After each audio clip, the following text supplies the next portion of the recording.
নমস্কাৰ মৰমৰ ছাত্ৰ ছাত্ৰীসকল, তোমালোকক সকলোকে মোৰ ইউটিউব চেনেলটোলৈ স্বাগতম জনাইছোঁ। আজি মই তোমালোকক এই পাঠ নম্বৰ 5 বিজ্ঞান আৰু আমাৰ মানসিকতা এই পাঠৰ প্ৰশ্নোত্তৰসমূহ দিবলৈ গৈ আছোঁ। আৰু মৰমৰ ছাত্ৰ ছাত্ৰীসকল, এই পাঠটো পঢ়ালে ভিডিঅ'টো বহুত দীঘল হৈ যাব বুলি ভাবি মই পাঠটো আৰু নপঢ়ালোঁ। তোমালোকে পাঠটো খুব ধুনীয়াকৈ ৰিডিং পঢ়ি ল'বা, আৰু যদি কিবা বুজি পোৱাত অসুবিধা পোৱা তেতিয়াহ'লে কমেণ্ট ছেকশ্যনত জনাবা। তেতিয়াহ'লে মই পাঠটো খুব ধুনীয়াকৈ পঢ়াই তোমালোকক বুজাই দিম। আৰু এই পাঠৰ যিখিনি প্ৰশ্ন উত্তৰ আছে সেই প্ৰশ্ন উত্তৰখিনি মই তোমালোকৰ লগত এতিয়া আলোচনা কৰিম আৰু খুব ধুনীয়াকৈ লিখি দিছোঁ। তোমালোকে সেইসমূহ খুব নিজে বুজি ল'বা আৰু লিখি ল'বা, ঠিক আছে?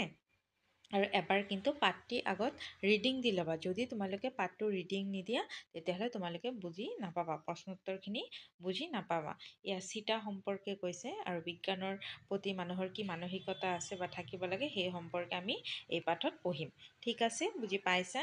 এতিয়া আহাচোন ছাত্ৰ ছাত্ৰীসকল, আমি চাওঁ উত্তৰসমূহ একেলগে ধুনীয়াকৈ কেনেকৈ চবেই দিব পাৰি। আৰু ইয়াত চোৱা, এয়া পাঠভিত্তিক ক্ৰিয়া যে আছে 2 নম্বৰ একতে কৈছে যে পাঠটো শুদ্ধ আৰু স্পষ্টকৈ পঢ়া। তো তোমালোকে খুব ধুনীয়াকৈ শুদ্ধ আৰু স্পষ্টকৈ পঢ়িবলৈ যত্ন কৰিবা দেই, ঠিক আছে? আৰু 2 নম্বৰ ক খ গ প্ৰশ্ন দিছে, 3 নম্বৰ চমু উত্তৰ লিখা, তাৰপিছত 4 নম্বৰত দিছে উদাহৰণত দেখুওৱাৰ দৰে শব্দৰ লগত অৰ্থ মিলোৱা। এই গোটেইখিনি মই তোমালোকক দি দিছোঁ। এতিয়া আহাচোন আমি চাওঁ যে উত্তৰ 2ৰ ক নম্বৰ প্ৰশ্ন হৈছে, চিটা সম্পৰ্কে প্ৰচাৰ হোৱা উৰা বাতৰিটো কি মাধ্যমৰ যোগেদি প্ৰচাৰ হৈছিল?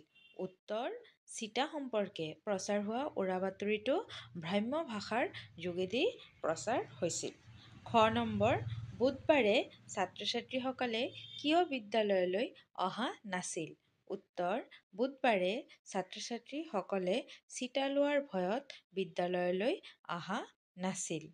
গ নম্বৰ, বিদ্যালয়লৈ চিটা সম্পৰ্কে সবিশেষ জানিবলৈ কোন আহিছিল? বিদ্যালয়লৈ চিটা সম্পৰ্কে সবিশেষ জানিবলৈ ডক্টৰ পায়েং আহিছিল। 3 নম্বৰ, চমু উত্তৰ লিখা। ভ্ৰাম্য ভাষাত অহা উৰা বাতৰিটো চিটা ল'লে কি হ'ব বুলি কৈছিল? উত্তৰ, ভ্ৰাম্য ভাষাত অহা উৰা বাতৰিটো চিটা ল'লে শিশুসকলৰ ভীষণ অপকাৰ হ'ব বুলি কৈছিল। খ নম্বৰ, জংকীয়ে বুধবাৰৰ দিনা বিদ্যালয়ৰ পৰিৱেশ আন দিনতকৈ কি বেলেগ দেখিছিল? উত্তৰ, জংকীয়ে বুধবাৰৰ দিনা ৰাস্তাত তাইৰ বন্ধু কমল আৰু জেনিথক লগ পোৱা নাছিল আৰু বিদ্যালয়ত তাইৰ লগৰীয়া আৰু আন ছাত্ৰ ছাত্ৰী সকলকো দেখা নাছিল। গ নম্বৰ, সংক্ৰামক ৰোগ আৰু প্ৰতিৰোধ ক্ষমতাৰ বিষয়ে চিকিৎসকগৰাকীয়ে কি কৈছিল? উত্তৰ, অন্য অণুজীৱৰ দৰে বীজাণু আমাৰ দেহত প্ৰৱেশ কৰে।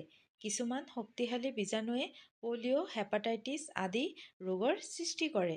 সেইবোৰ বীজাণুৱে মানুহৰ দেহৰ ৰোগ প্ৰতিৰোধ ক্ষমতা সহজে হ্ৰাস কৰে।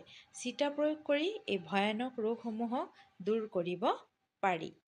ঘ নম্বৰ, উৰা বাতৰিটোৱে কিদৰে ৰতনপুৰ গাঁৱৰ পৰিৱেশ সলনি কৰিছিল? উত্তৰ, উৰা বাতৰিটোৱে ৰতনপুৰ গাঁৱৰ মাজত ভয়ৰ সৃষ্টি কৰিছিল।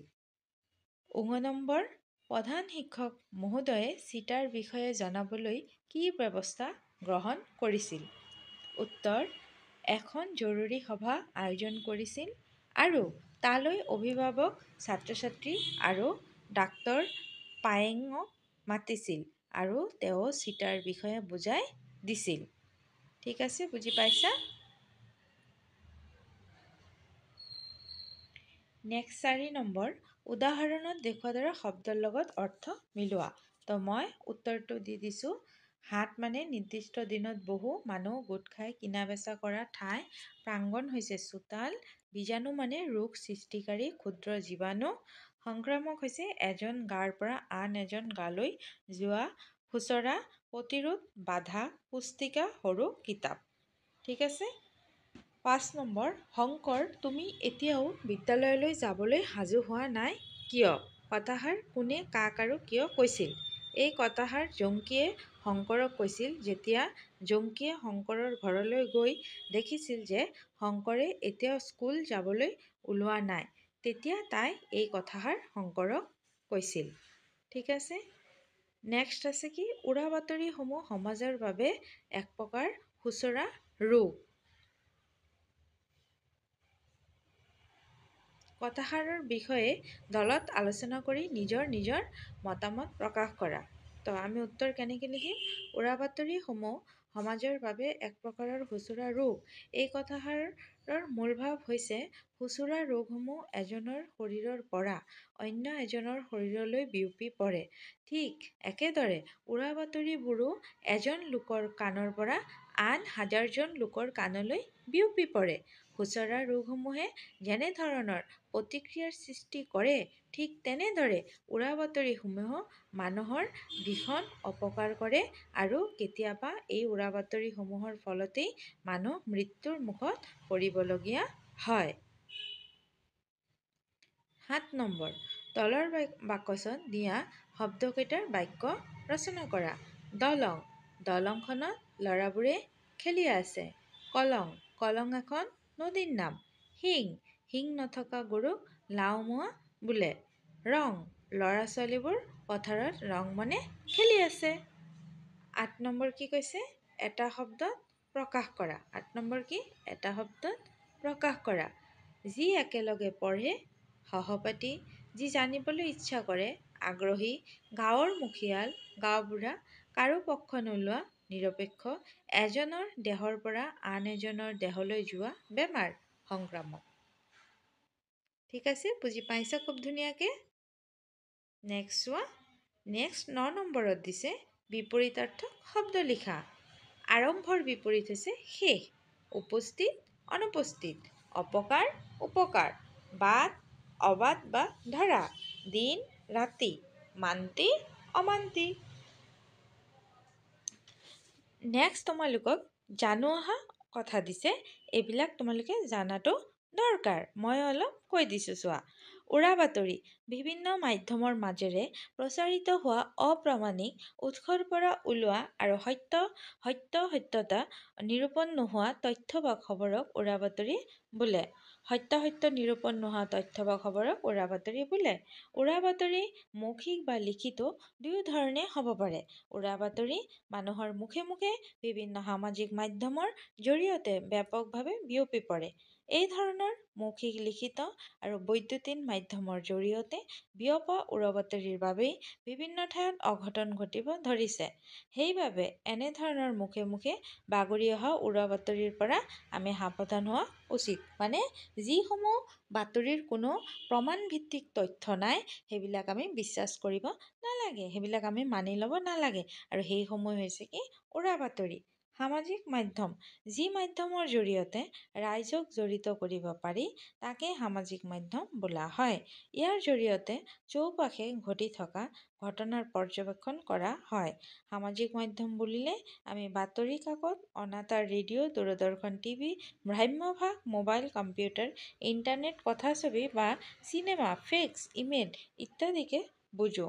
বেছিভাগ সামাজিক মাধ্যমৰ ইতিবাচক ভূমিকা অনস্বীকাৰ্য, কিন্তু কেতিয়াবা সামাজিক মাধ্যমে নেতিবাচক ভূমিকা লোৱাও দেখা যায়। সেইবাবে সামাজিক মাধ্যমৰ ব্যৱহাৰৰ ক্ষেত্ৰত শিক্ষক, অভিভাৱক আৰু পিতৃ-মাতৃ সকলোৱে সচেতন হোৱা উচিত। নেক্সট কি দিছে চোৱা। তোমালোকে পাঠত পাইছা যে ৰতনপুৰ গাঁৱত বুধবাৰে সাপ্তাহিক হাট বহে। তোমালোকে জানা এনে হাটৰ বিষয়ে ৫ শাৰী লিখা। মই লিখিছোঁ চোৱা। মৰিগাঁও জিলাৰ বৰঙাবাৰী গাঁৱত শুক্ৰবাৰে এখন সাপ্তাহিক হাট বহা হয়। এই সাপ্তাহিক হাটখনলৈ ওচৰ আৰু বিভিন্ন ব্যৱসায়ী শাক-পাচলি, কাপোৰ আৰু বিভিন্ন ধৰণৰ সামগ্ৰী বিক্ৰী কৰিবলৈ আহে। এই হাটখনত সকলো ধৰণৰ সামগ্ৰী বিক্ৰী আৰু ক্ৰয় কৰা হয়। এই হাটখন বৰঙাবাৰী গাঁৱৰ ৰাজহুৱা খেলপথাৰখনৰ ওচৰতে। এতিয়া ছাত্ৰ-ছাত্ৰীসকল, যদি তোমালোকৰো ওচৰত বা তোমালোকৰ চহৰত এনেকুৱা হাট বহে, তোমালোকৰ অঞ্চলত এনেকুৱা হাট বহে, তেতিয়াহ'লে তোমালোকে নিজে সেই অঞ্চলটোৰ নাম মেনশ্যন কৰি বা সেই অঞ্চলটোৰ নাম উল্লেখ কৰি খুব ধুনীয়াকৈ সেই হাটৰ বিষয়ে লিখিব পাৰা। ঠিক আছে, এই উত্তৰটো তোমালোকে নিজে অলপ লিখিবলৈ চেষ্টা কৰিবা। হ'ব? ঠিক আছে, আৰু যদি ভিডিঅ'সমূহ চাই ভাল লাগে তেতিয়াহ'লে অলপ লাইক কৰি দিবা। তোমালোকে যদি ভিডিঅ'সমূহ চাই লাইক কৰা তেতিয়াহ'লে আমাৰ মনটো ভাল লাগে নহয় জানো, আৰু আগন্তুক ভিডিঅ'সমূহ লৈ আহিবলৈ উৎসাহিত হ'ম। সেইকাৰণে ছাত্ৰ ছাত্ৰীসকল ভিডিঅ'সমূহ চোৱাৰ পিছত অন্ততঃ এটা লাইক কৰি দিবা। ঠিক আছে, আৰু সকলোৱে ভালে থাকিবা, সুস্থ থাকিবা দেই। সকলোৱে ভিডিঅ'টো চোৱাৰ বাবে বহুত বহুত ধন্যবাদ থাকিল। থেংক ইউ সকলোকে।